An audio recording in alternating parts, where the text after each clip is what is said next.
Hello there, Mandy here. Restorative Grief with Mandy Capehart is not just a podcast. It's also a book, a free online grief group, and a one-on-one private coaching practice.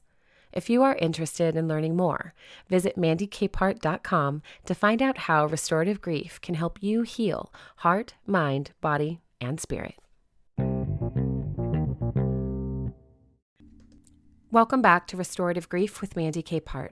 You are listening to episode 231, titled Make Sense of Your Story with Adam Young.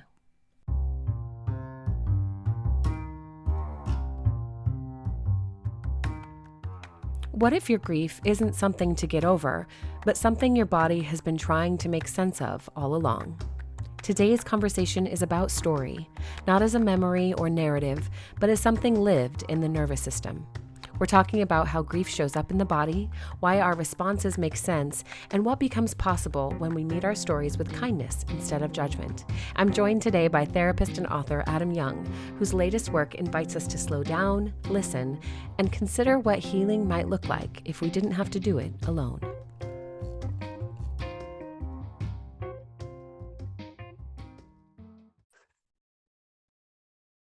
Welcome back to Restorative Grief with Mandy Capehart. I'm your host, Mandy, and today I am joined by Adam Young. He's a therapist, author, and host of the Place We Find Ourselves podcast. His new book, Make Sense of Your Story, is a beautiful invitation into what works in our lives and what doesn't work when we're ignoring the places we've come from. So it's inviting us into some grounded, healing what if questions and giving ourselves permission to listen to our stories and explore those family of origin places to know that we didn't just get here on accident. We didn't get here by ourselves, and we don't have to go through it alone. So today we're talking about how understanding our story matters for the grief work that we're trying to do to try and heal through this crazy life. So Adam, thank you so much for being here today. Thanks for having me, Mandy. Yeah. Why don't we start with why it matters to make sense of our story? Well, if you don't explore your past, you're going to remain stuck in the present. And that's simply because you have neurons, and that's how neurons operate. So, our neuronal connections in our brain are a function of either genetics or life experiences. Those are the only two ways that neurons wire together. And life experiences is another way of saying your story, where you came from, what your particular family experience was during your growing up years. So the invitation is if you want to move forward and actually live in the present, you've got to explore your past stories, particularly in your family when you were 0 to 18. Yeah. I think the fear of exploring our story of origin, our family of origin stories is very much that we'll find something we're not equipped to navigate, that we'll find Mhm. something that's very scary and overwhelming and even changes the understanding of who we are now. So how do you suggest we begin that very nerve-wracking approach to looking backwards? Well, I mean, that's the title of your podcast, right? That's the work of grief is necessarily to walk the walk of sorrow. And part of sorrow is contending with what actually went down, what actually happened to you as a boy or a girl.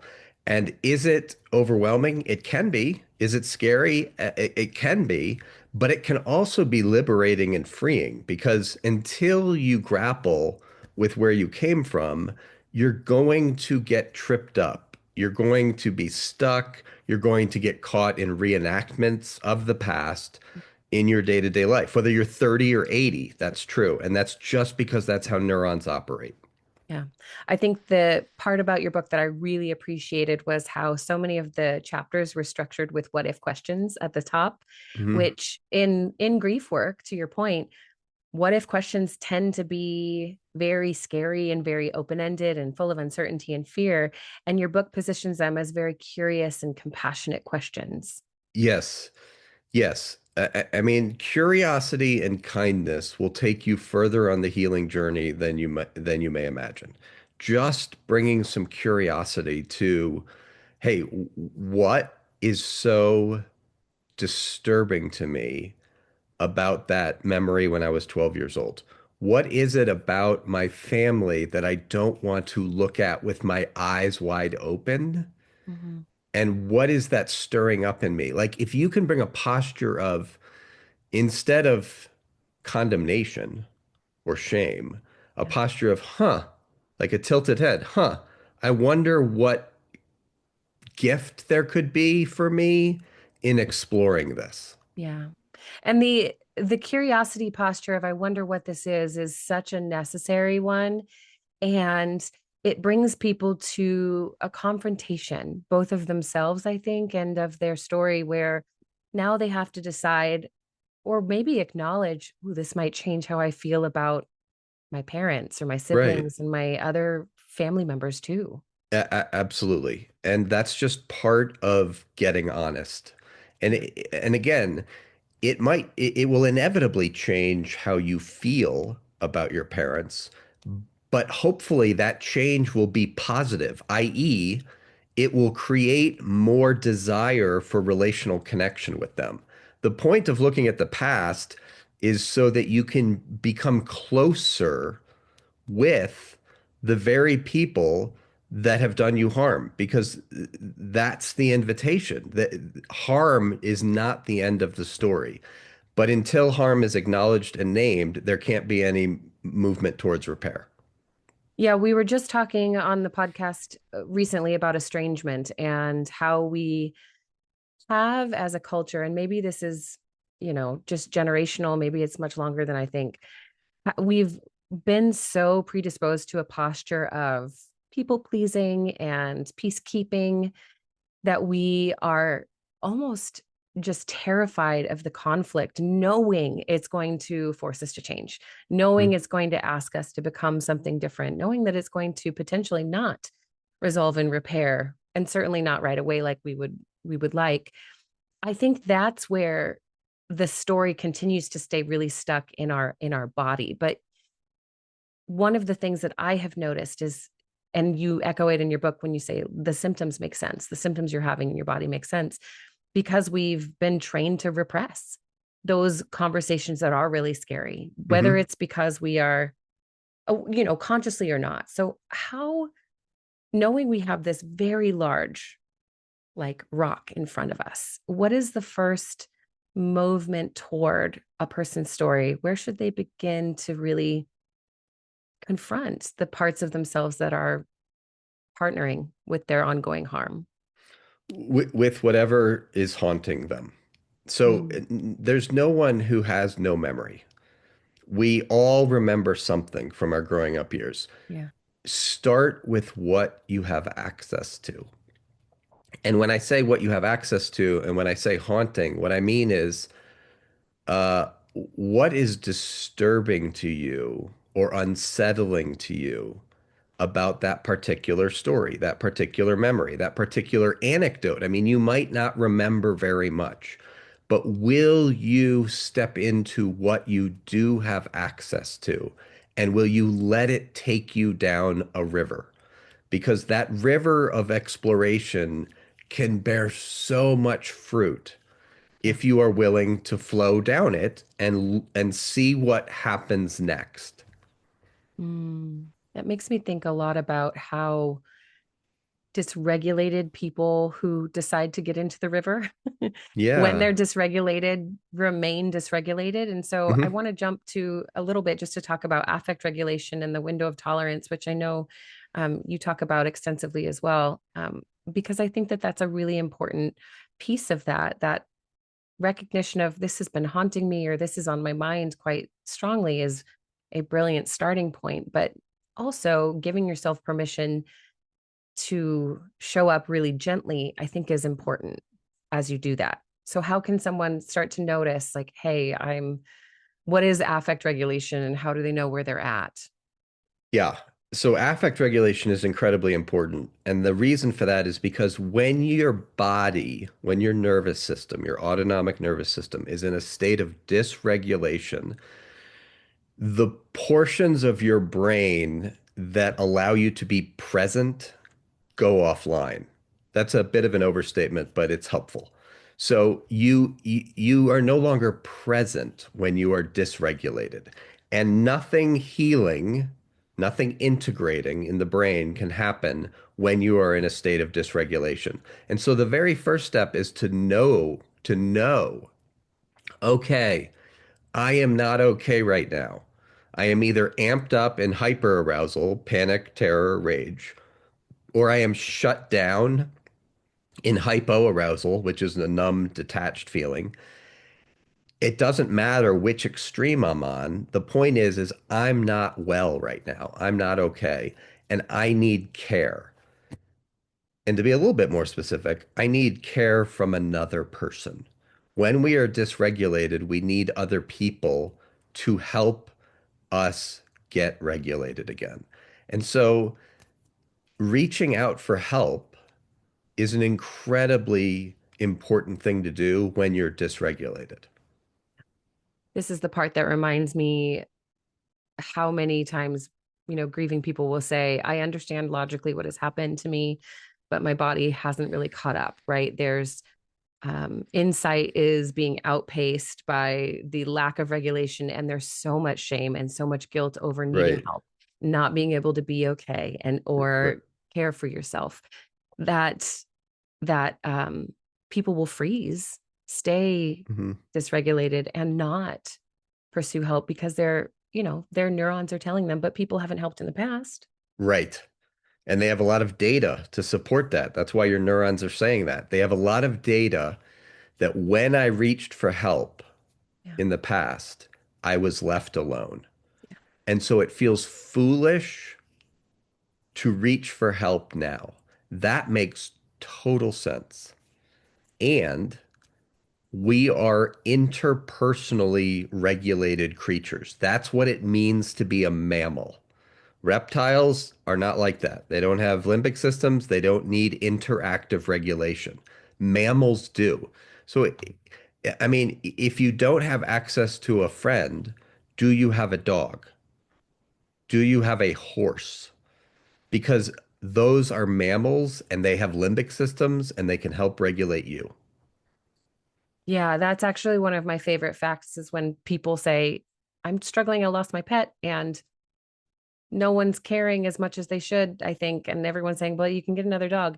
My immediate response is always, no, no, that's like an unconditional source of love and Yep. understanding. You cannot minimize, if anything, maximize, make the care even bigger in this instance. Because when we go to some people and say, hey, I'm not okay, I need help, they might also be dysregulated and unable to show up, which Hmm. again fuels that data for us and leads us just down this like overwhelmed capacity, and we get beyond being able to be present. So let's talk about how our story, as we continue to explore it and learn more about how it's impacting us and keeping us out of the present, what do we start doing with that? We don't all want to turn around and become professionals necessarily or write books about it. What do we do with our story as we start to bring it to the surface that keeps us from turning around and pointing a bunch of fingers? Well, first of all, it needs to be witnessed. Your stories, plural, because you have many of them, need to be witnessed by another. The nature of trauma is not the bad event. The nature of trauma is that there was no empathic witness in the wake of the bad event. Therefore, what heals trauma is not the undoing of the event because that's impossible. It's care from another, which is to say, witness, of what you experienced as a boy or a girl that was overwhelming of your capacity to cope. And so to write the story and read the story to another person who can hold it and engage it well, that's really holy work. Mm. And it's not always a professional. No, no, it doesn't have to be a professional. And there's lots of professionals that suck at this. They Yeah. can't hold your story. So just because somebody has, LPC behind their name doesn't mean they are worthy of your story. And just because someone has not been formally trained doesn't mean they can't hold your story. You need to find people that have matured enough by engaging their own suffering that they can be with you in yours. what does it look like to hold a story versus trying to repair the story or reframe the story? You and I know what that looks like, but I suspect that holding space as a phrase became very overused very quickly and lost a lot of its meaning.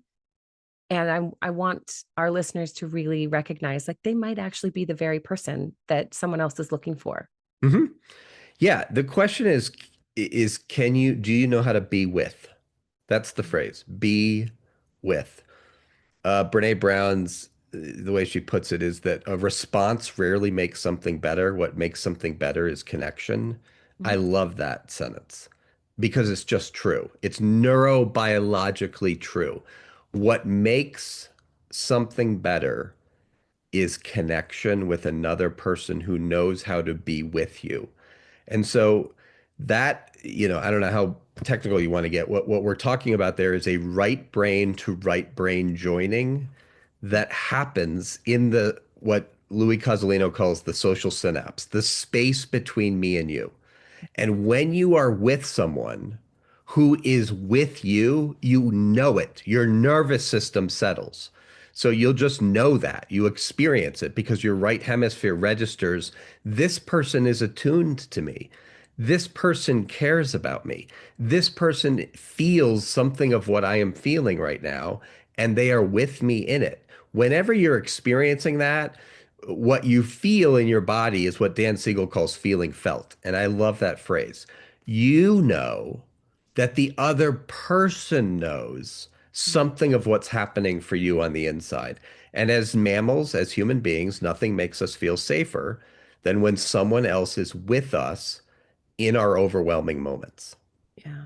We're recording this on the morning after the ICE murder in Minneapolis. And I'm remembering even now how simple interactions online with people early this morning saying, I'm with you. This is overwhelming. This is all the emotions listed at once. And same, and we're here. Um, Brought me back into a moment where I could recognize, okay, those are my online interactions. Now my face-to-face interactions can happen and I'm not as short-tempered and I'm not as edgy. And it wasn't that they had to go in that order. It could have certainly gone the other direction as well. But I think um, that the size of those interactions being so small was directly, like proportionally impactful. Hmm. Our being held, our feeling felt moments don't have to be weekend retreats with all of the people we love. They don't have to be hour-long lunches. They can be short text messages. They can be, hey, I showed up at your door just to give you a hug. Hmm. Hmm. That's a really big piece of, I think, when we look back at our family of origin, that can be really scary because we also learned that little teeny tiny interactions could create danger for us and aren't necessarily places where we want to go toward, that we feel like we've learned it has to be big and grand and broad to find a place that feels like care. So how are people able to start building relationships with people who can help them feel felt and also not feel like they're, and this might be my own anxiety ADHD brain talking here, but how do they get to a place where they're not like, oh, I left that relationship moment and I trauma dumped and I expressed and I talked the whole time and told 30 stories? How can they feel co-regulation with people like that and not just question because of that story that they've been told their whole lives? Well, it's about the reach. It's about the reach. And the reach is very hard for people that have a history of trauma. What I mean by the reach is just, I mean, even do it as you're listening. Extend your arm and open your hand and reach for another person and notice what that feels like in your body. When you extend your arm and you open your hand and you reach, you're going to feel something in your body of your story. And what I mean by that is, how has it gone for you in the past when you've reached for help, when you've reached for care, which is an incredibly vulnerable thing to do? Yeah. And have you been met by what Francis Weller, who wrote a book called The Wild Edge of Sorrow, calls the village. And what he means by that is other people that have engaged their sorrow sufficiently that they can be with you and meet you in yours. And all of us are looking for the village, all of us, because we're created for it. We're created for elders who can teach us how to be men and women. And absent the elders, we're on our own to try and navigate in the dark. think that's a really poignant and beautiful piece. And I followed along. My arm is extended, and I stood for a moment to remember, as you were talking, that sensation of somatic wisdom and recognizing, like, oh, that's right. There is safety in extending my hand. It also reminded me, and this is part of my own story, it's why restorative grief even exists, is I used to be heavily involved in the evangelical church. And because you are writing from that trauma informed lens and that same perspective, I think it's really interesting knowing that many times, as I've extended my hand, and people I certainly know have been met by their communities with, but we don't know what to do with you beyond the first Right. couple of moments. And um, how does your book help speak to communities like evangelical churches where there is a lack of trauma informed care and understanding, where there are pastors trying to be counselors in inappropriate ways, where there are externalized demands for us to trust all the external voices and sources of wisdom instead of learning to go internal and trust that we have good sources of wisdom within? Yeah, I mean, that last point you just made is super important for people that have been harmed. It is the nature of trauma to distrust yourself. You distrust your internal compass. You distrust what I call your knower, your gut. And for many people, especially those who kind of grew up in evangelical circles, that self compass is replaced by external authority. And all I mean by external authority is someone else's voice. That Yeah. can be your pastor, it can be your favorite author, it can be some guru from, the fourth century AD. It doesn't matter. It's external to you. It could be the Pope. It's external to you. And that has been baptized in many Christian circles. You shouldn't trust yourself. You should trust the Bible, or you should trust, this person's interpretation of the Bible, or you should trust, this bishop or your pastor or whoever your favorite Christian author is. And the danger with that is anytime you outsource responsibility for your life to someone else, it's idolatrous. Mm-mm. You're refusing to live your life before God, and you're giving the power to someone else. That's what the Old Testament calls idolatry. You're making someone else's voice equivalent to God's. Mm. I am also going to say I was part of the church world where for a while prayer was very, very long sessions with a leader that, in my opinion, became very manipulative and very dangerous because there were theoretically memories and important things. The noticing was happening and we were bringing stuff to the surface. But in so many instances, it was documentably, like demonstrably false things that came in as memories. And yet we were in positions where we were told, but you must trust that this is the voice of God. When the reality was, I think this is the voice of the person sitting across from me. And Right. I'm just confused as hell and lost and traumatized and being treated poorly for having too small a faith. What is it about faith communities where they misunderstand how trauma affects the body and how, and I mean that outside of like the lack of education around it, to the point that they end up equating all trauma as sin and a lack of belief? Because that's been not my entire experience, certainly, but so much of that experience and those external voices created a very long season of questioning. Yes. hmm The nature of trauma is fragmentation in the brain. What I mean by that is that the parts of your brain that register your thoughts get separated from the parts that register your emotions, which get separated from the parts that register your bodily sensations, et cetera, et cetera. Fragmentation, disconnection, separation. The brain is designed to be connected deeply. Trauma impairs connectivity in the brain. When we are fragmented, the ground under us doesn't feel safe. It doesn't feel stable. Religious organizations, doesn't matter of any stripe. It's irrelevant, their theological convictions.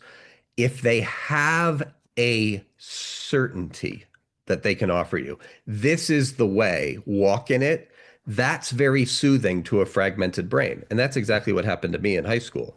I mean, I absolutely leached onto the evangelical Christianity that was offered to me because it soothed my dysregulated nervous system. It soothed that fragmentation.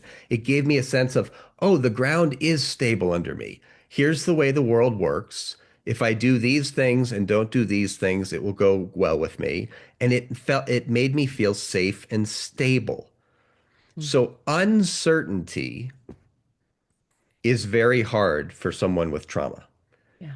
As a result, organizations, communities, families that offer certainty can be very attractive to people with trauma because it makes them feel safe.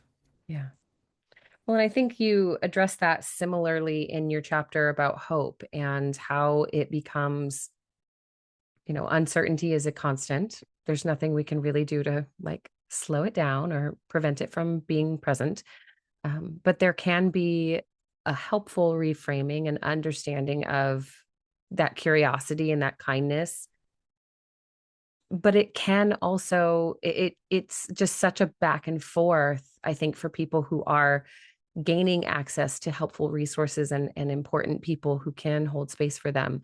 I think a lot about how hope is weaponized in the church to almost stop people from stepping into a healthy pattern when, well, and I'm getting into the weeds here with thoughts about power paradigms as well, but traumatized people who are having that awakening for themselves and recognizing my community is not what I had hoped it would be. What is my first step as that person moving toward a new community with confidence or with an iota of trust, um, to get myself into a place where I can reach and believe that something different, something hopeful will reach back? The first step is you have to grieve what's been lost. Yeah. Even if what has been lost was harmful, it's still worthy of grief Yes. because it provided something that your nervous system needed for a season in your life. Yeah. And so even though you might look at that and you say, why was I ever a part of that? Or that's really not good for me. It's not good for others. There's still grief in losing that community. Yeah. It reminds me that we cannot do this work alone. And you end the book really hammering that invitation to do any grief work, any trauma work with others. And why is co regulation so essential for our healing? Because it goes back to just birth, the womb. When you came out of your mother's womb, you did not have any, i.e., zero brain structures for self-regulation. Mhm. The only way a mammal learns how to self-regulate is by having their affect, their body regulated interactively by a maternal presence, a primary caregiver who is attuned and responsive and engaged with you. And so, as a 45-year-old woman, your nervous system needs interactive regulation so that you can continue to develop the necessary structures for self-soothing self-regulation. That's just the way the mammalian brain works. Yeah. I'm thinking a lot about listeners who didn't have safe people as they were babies and they were young and their attachment styles got as much as they could, and then, became avoidant or ambivalent or disconnected, and they just are struggling to find regulation that lasts. What is the first step toward experiencing a regulated connection without becoming overwhelmed for those who just don't have a safe person? Well, I think the first step is kindness towards the fact that you're not well. Mm, Like it's one thing to know that I'm not well. It's another thing to have contempt for that, to yeah. have a posture of like, damn it, I should be in a different place than I am. My Yeah. body shouldn't be feeling what it's feeling. I should be able to be stronger or, less affected by that person or whatever the sentence is that comes at you in an accusatory way. Kindness is the antidote to all of that. And by kindness, I mean a posture of, of course, of course, it's hard for you as a 36-year-old man because you did not have a mother or a father that provided what your brain needed. And the reason it needed that is because that's how it's designed by God. I would like to also echo, if I may, that the people who were raised in households where they could look back and say, well, I don't think it was traumatizing. I don't think there was much wrong. I liked my parents. I liked my childhood, are also perfectly capable of growing up dysregulated and disconnected and feeling unsupported. And that doesn't mean, again, that they have to turn around and say, oh, I guess it wasn't as good as I thought, but they do owe themselves the honesty of acknowledging there are parts of my story that I wish hadn't been told, that I Right. wish weren't real. And that doesn't make it any less heavy or difficult. And it's just as valid as someone who, didn't have that safe childhood. Yeah, you said it earlier. Your symptoms don't lie. So if you are having symptoms, for example, Yeah. a frequently dysregulated nervous system in your day-to-day life, there's a reason for that. Yeah. Okay? There is and it is rooted in your story. You may not know the reason, but it's there. Yeah. And that reason is exactly why I'm so grateful you wrote this book, Make Sense of Your Story. I'm so grateful for your podcast and your work with the Allender Center and your voice in this super untapped, uncelebrated. I feel like some days this work is the stuff nobody ever wants to talk about, but it's the one thing we need to continue discussing is how our trauma shapes us and how we can take ownership over it. So thank you so much, Adam, for taking time out of your day and your work to converse with me and just bring some hope, hopefully, to the people who are listening today. Where can people find you? My website is adamyoungcounseling.com.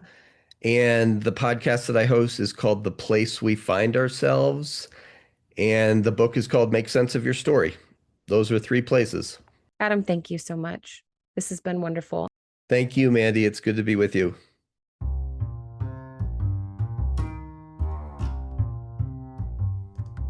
Thank you for listening to episode 231 of Restorative Grief. Earlier, we asked, what if your grief isn't something to get over, but something your body has been trying to make sense of? If there's one thing I hope you take from this conversation, it's that your responses and symptoms make sense, and that healing doesn't begin with fixing yourself, but with listening, slowing down, and reaching out to find safe connection. I hope you'll connect with Adam's work, include picking up a copy of his book, Make Sense of Your Story, available wherever you do buy books. Choose independent if you can, of course. And make sure to listen to his podcast, The Places We Find Ourselves.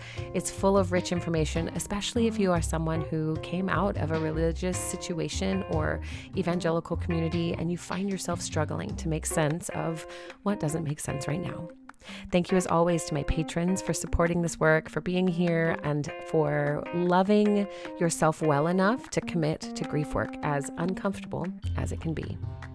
As always, before we go, one last thing. Please remember, the only solution for grief is to do the work of grieving. Thank you for listening. I'll see you next week.